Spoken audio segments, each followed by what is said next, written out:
एका छोट्या गावात रोहित नावाचा मुलगा राहत होता. तो अभ्यासात असाधारण होता, पण खूप प्रामाणिक आणि स्वांत स्वभावाचा होता. घरची परिस्थिती मात्र खूपच गरीब होती. त्याचे वडील मजुरी करत आणि आई लोकांच्या घरी काम करायची.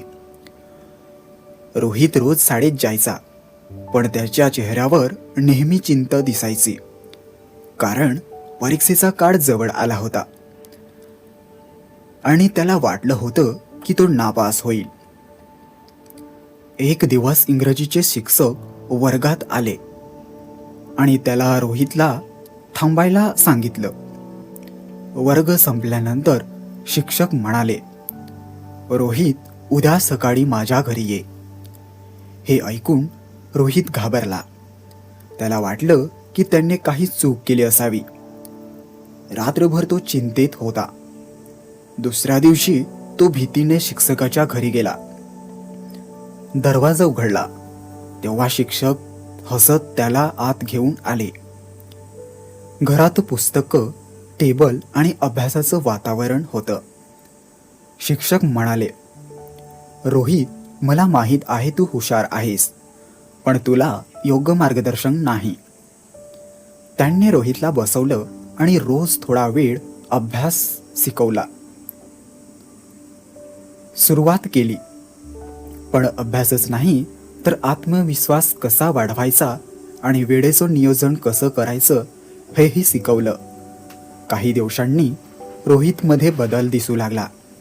तो आत्मविश्वासाने बोलू लागला, प्रश्न विचारू लागला आणि अभ्यासात लक्ष देऊ लागला. परीक्षेचा दिवस आला. रोहितने पूर्ण मेहनतीने पेपर लिहिला. काही आठवड्यांनी निकाल लागला. रोहित फक्त पासच झाला नाही तर वर्गात 3ऱ्या क्रमांकाने उत्तीर्ण झाला. तो आनंदाने शिक्षकाकडे धावत गेला. त्याच्या डोळ्यात आनंदाचे अश्रू होते. तो म्हणाला, सर, तुम्ही नसता तर मी आज इथे नसतो. शिक्षक हसले आणि म्हणाले, खरा बदल तू स्वतः केलास, मी फक्त मार्ग दाखवला आहे. त्या दिवसापासून रोहितनं ठरवलं, मोठं झाल्यावर तो लोकांना मदत करणार. आणि खरंच काही वर्षांनी तो स्वतः शिक्षक बनला आणि गरीब मुलांना मोफत शिकू लागला. या गोष्टीतून आपल्याला असं शिकायला मिळतं की योग्य मार्गदर्शन आणि विश्वास एखाद्याचे संपूर्ण आयुष्य बदलू शकतं.